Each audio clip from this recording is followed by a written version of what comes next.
Hello, my name is Christina Luna, and this is an astrological overview of the month of June. I'm going to talk about the energies of the month, where we've been, where June lies, and where we're going. I'm going to break it down into dates and just talk about what I think it could feel like. So I hope that that's cool with you. I feel extra happy and light today because I'm about to go to Hawaii. So I just feel like super fortunate and lucky that this is my job and I get to create videos and I get to talk about things I'm passionate about. And so I just appreciate you being here and watching this video. And I hope that it's a beautiful month for you as well. Um, well, the words I have for the month ahead are that we will align with heart and soul. We're going to align heart and soul, holding ourselves accountable. And that message came through taking into account the fact that we had some really big forward movement, change, momentum this year. We really are starting to move into a whole new chapter of our life this year. And all the growth has kind of pushed us into this month. And now this month we have this kind of integration month where a couple of the outer planets are going to start to retrograde. And we have a planet that's going to have us ground and slow down and integrate what we've already created and what we've already changed. So it's a time for, even though it's a Gemini season, and usually that's like quick moving mental ideas and thoughts and communication, I feel that this June is actually going to be best utilized less in the super mental sphere and more in the slow, grounded, integrated, process oriented, physical field, actually. Like, I think it's a good time to get it into our bodies, to get our rituals into our bodies, to get the new version of ourselves that surfaced into our bodies. I feel a lot of people I've spoken to have had almost identity renewals. So they're in a new identity with themselves. They may have shifted and changed their relationship with the work they're doing in the world. Their relationships are shifting. There's a lot that's coming into greater sustainability. And we've had a lot of just pressure on us, really, like planetary pressure. And now this month we get to slow down, we get to take some deep breaths, and we get to actually live these changes day by day. And so that's what I feel getting into alignment with heart and soul is actually about. And the accountability piece is one where we're accountable to our rituals, we're accountable to ourselves, we're accountable to really all the things that we've been dreaming and hatching and working toward. We're being accountable to the vision and the dream. So it definitely is a month where it's like slow down to go fast, move at the pace that feels like it's the most graceful pace. Don't spin your wheels trying to do things because you just think you have to. What if you actually just sat back and let the right time surface? I know oftentimes we're worried that if we just wait for that impulse, that we'll never actually do it. We'll never take action. We'll stagnate. We'll sit in limbo. And that's a really uncomfortable feeling for most of us. But there is some value and grace in feeling when it's the right time and nourishing your body and resting your body enough in those limbo times so that you have the energy. Oh my gosh, did you hear that? That was such a loud thunderclap. It sounded like it was directly over my apartment. I'm surprised I even still have power right now. Oh, I'm like sweating. That was startling. Wow. Okay. I don't know what I was talking about, but wow, what a reset. Okay. So let's go through the days of the month. The first day of June starts out really strong. We have a Jupiter conjunct the North Node in Taurus.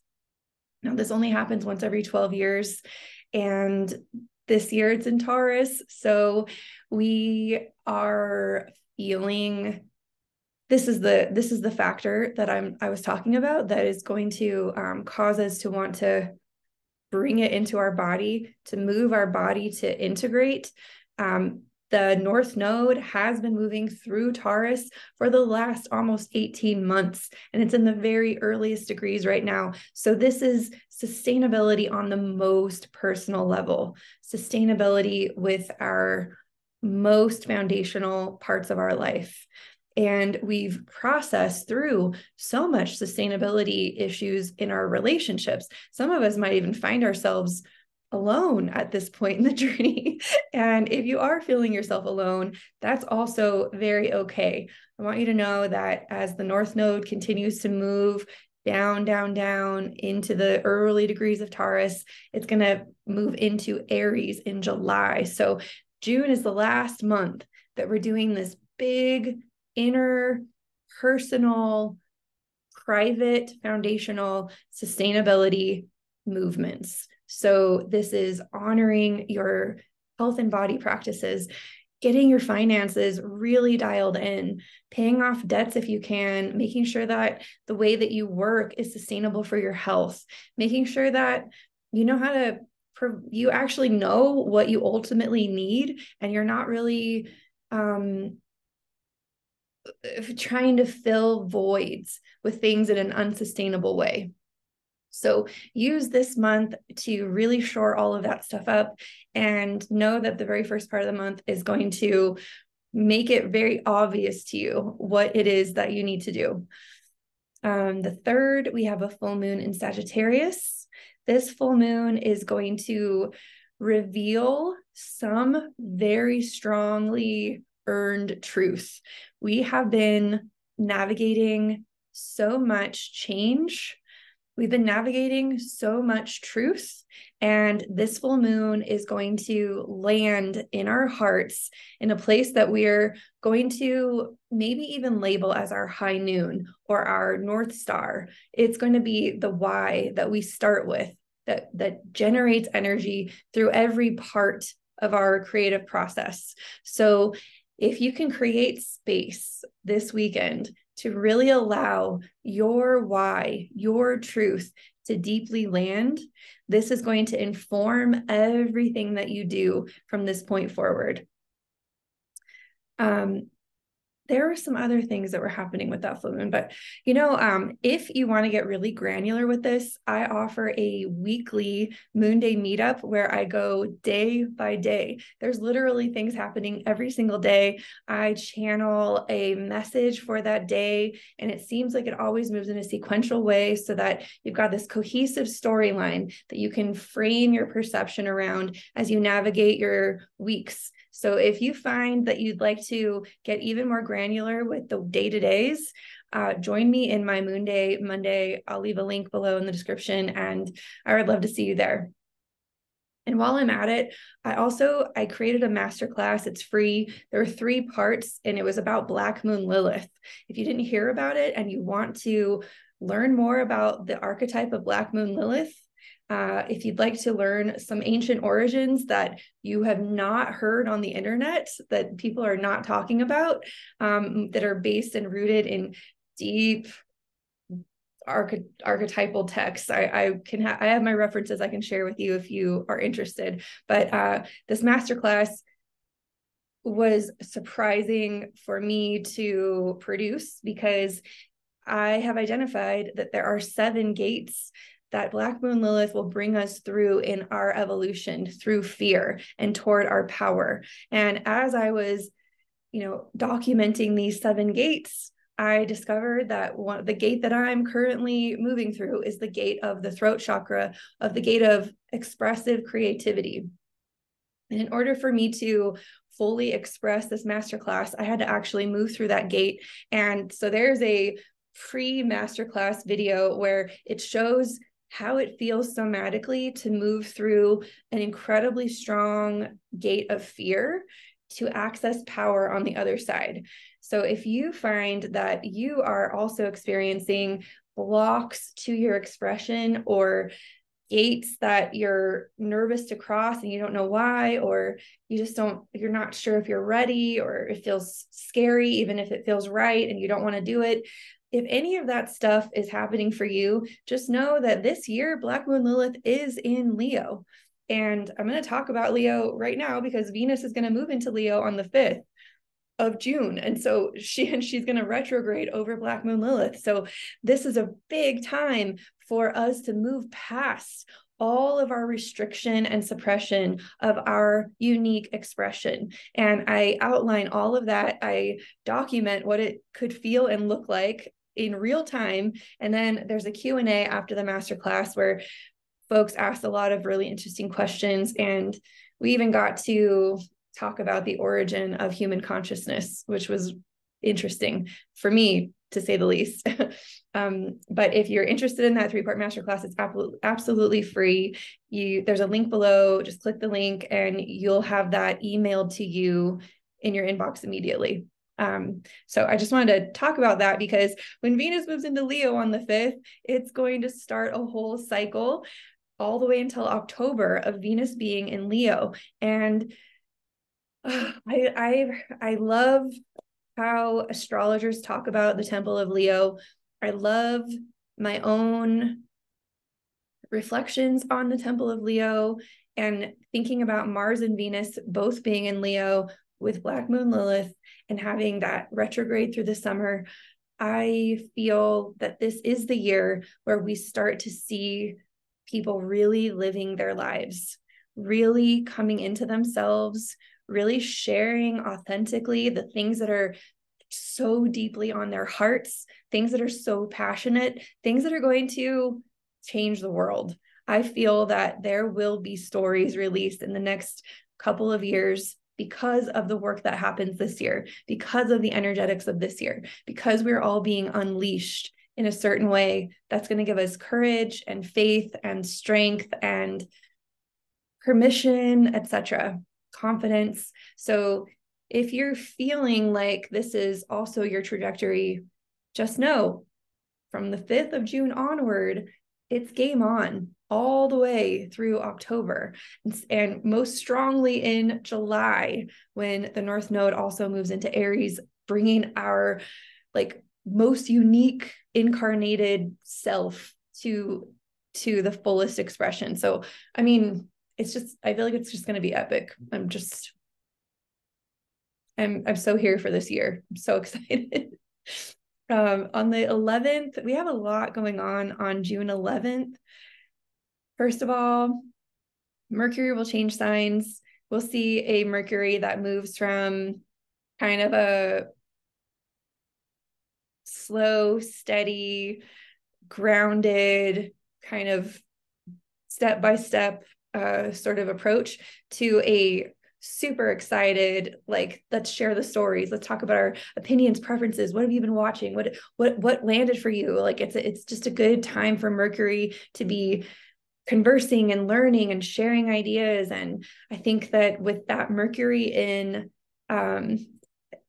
Gemini along with Venus and Leo, I think people are going to just feel really excited to share, socialize, and talk. I just think it has a really fun energy.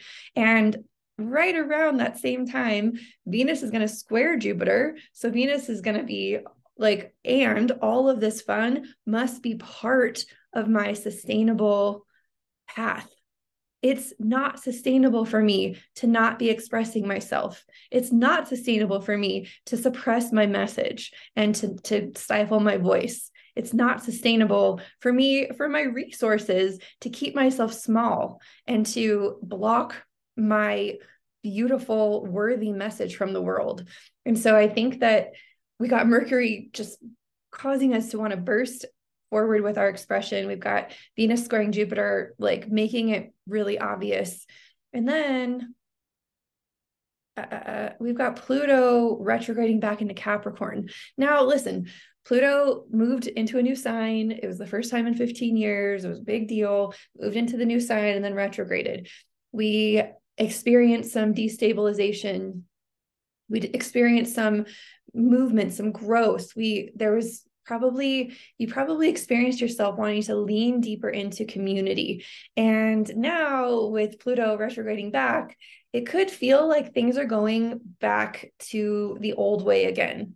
It could seem like the economy is going back to a way that it felt just a few months ago. It could feel like prices are going up again. It could feel like the government is starting to cause restrictions again. It could feel like wherever you have Capricorn, you're going back to that old way again.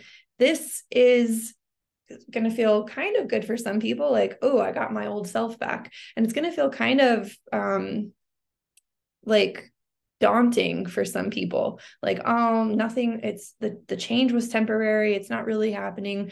Listen, it's going to retrograde and go back, do this a couple of years. What it's doing is, if you want a new era to evolve, you've got to move into it, push the growth, and then come back and let that growth fill in. You've got to go back, get some of the value from the previous time, and then bring that into the equation again. Then after you push into a little more growth, you retreat and let the growth fill in. It's almost like squeezing a sponge out so it can take in more fluid or more water, right? You squeeze it and then you can take in more. So this is part of the squeeze. So some of the new movement and momentum that you've initiated in the past couple of months, you might see that it's starting to stabilize, it's starting to top off, that growth isn't at such a strong speed, and things are going back to the old way, but this is not true. It's an illusion. And if we can continue to have a growth set mindset, or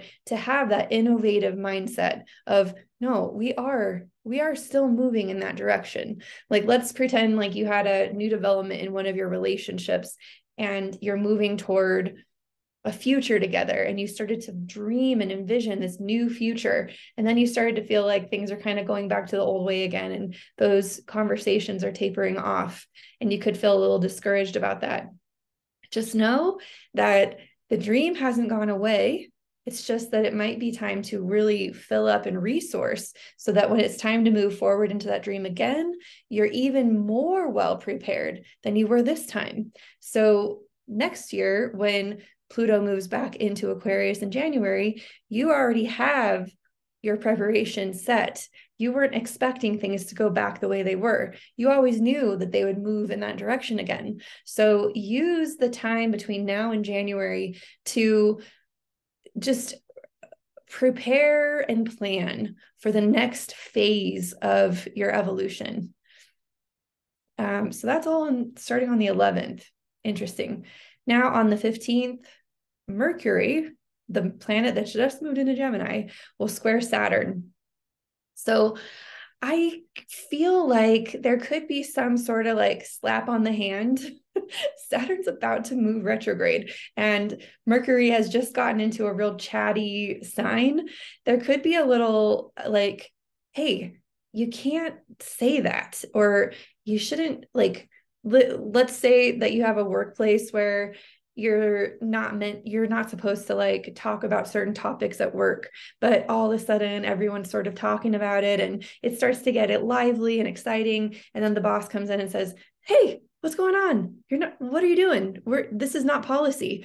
Everyone might have to kind of step back and be like, oh, right, that got a little out of hand. So be aware that even if it feels exciting, and even if it feels like there's momentum, be mindful of gossip, be mindful of policy, be mindful of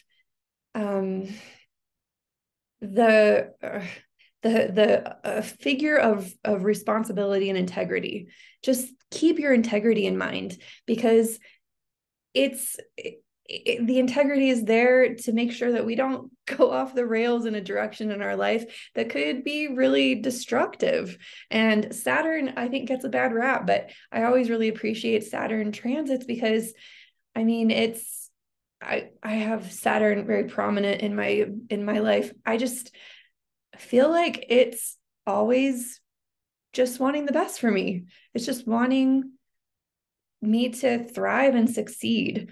And it kind of gives me, when it's in Pisces, it kind of gives these kind of spiritual guidelines or energetic guidelines that remind us what our energetic integrity is. So just keep that in mind around the 15th. And on the 17th, that Saturn is going to start retrograding. So when Saturn starts retrograding, often the way that feels is it's like, okay, we all got caught around the water cooler. We got our spiritual integrity put back in check. Now it's up to us when Saturn retrogrades to maintain that level of energetic integrity or spiritual integrity. So, or social integrity, or whatever you want to call it. Just remember that the boss is going to leave the boardroom. The structure is going to leave the building, and it's going to be up to us to create that structure. So whatever your relationship is with cultivating your own structure, you will find out around the 17th. And oftentimes when Saturn retrogrades, we also, interestingly enough, it coincides with kids getting out of school and summer. This could be a time where all of the routines just go out the window. Try to be as loose with your schedule as possible. Try to go with the flow, follow your instincts. It's going to happen for a few months and you'll feel it when it comes back. And if you're like me, you'll love it when it comes back, because I have a harder time when all the structure falls out. And then the 18th of June, we have a new moon in Gemini. And this new moon is, I think I'm looking forward to it. I feel like it's a really good time to be learning something new, to share ideas, to launch your podcast, to create YouTube videos or content, to start writing a book. It's just a great time to socialize, share ideas. So celebrate that new moon as much as you can in an open and receptive way with curiosity. And then on the 21st, the sun will enter Cancer and we'll have the solstice. This sun entering Cancer, it really brings us into a time when we could feel more in tune with our vulnerable emotions. It's a time where really it's time to let life sink in a little bit. It's time to slow down and remember that life is fleeting, that the senses of the body are precious, that taste and smell and sight and sound and feel, these are all really temporary ways to experience a moment, but letting it sink in will remind us how valuable it is to be alive and in our bodies. And so if you can give yourself permission for all of that sensory slowdown and saturation, that's the best way we can use the sun moving through Cancer for the next month. And we have Mercury then squaring Neptune, then entering Cancer. So Mercury is going to square Neptune in Gemini right before it moves into Cancer. And I feel like this is like, can you imagine getting so much sensory information from your intuition, from the earth, from your stillness, from the listening, that you actually have like a spiritual experience that shapes and changes the way you perceive the invisible world? It feels like an opportunity. And then it brings us right into kind of a focal point where we're going to listen more to that. We're going to lean in even more to that. We're going to let our senses inform us even more. So it could be a very sensitive moment around the 25th, 26th. And that's happening at the same time that Mars will square Uranus. So when Mars squares Uranus, we could have Mars will be in Leo and Uranus will be in Taurus. So this is a fire earth moment. fiery actions, fiery impulse, fiery motivation, passion driven, heart centered. We're going to want to move in the direction of sustainable change, in the direction of grounded, practical, tangible, valuable, real life. And so while Mars and Uranus generally could be very explosive together in a square, especially, I actually feel that we can navigate this very gracefully if we just remember what the main theme is. If this action is in my integrity, if this action is driven by my heart, if this action and this expression is inevitably toward the most real and valuable things that I'd like to experience, then of course, like, have the bravery and go for it. Let the action change your life, because this could be a bold declaration of change. So, I mean, depending on where you have Leo and Taurus, I mean, this could be, I'm going to move in, I'm going to move out, I'm going to start this project, I'm committing, I'm putting my energy, I'm saying yes, I'm going to do this. I've done it. It's happening. Like, there could be people saying, oh, well, it's a done deal. I've already done it. Which could impact change in our lives, but it's not something I think we should worry about. I think it's something that, as long as we are guided by our hearts, we will know exactly how to navigate the strong impulse. And then on the 30th, Neptune will retrograde. Neptune does this every year. So we've got Pluto has retrograded into Capricorn, Saturn's retrograde, now Neptune's retrograding. Slow down. We're slowing down everything. We're getting into the physical realm. We're getting to the space of our body. We're trusting our feelings and our instincts, and we're getting even more clear on who we are. And with that, we step into July, and I think July is going to be epic. I have a couple of things I'm doing. I'm like providing, I'm offering for starting on the 22nd of June through July into August. And right now it feels like it's related to Black Moon Lilith. It's a container for moving through these gates of initiation.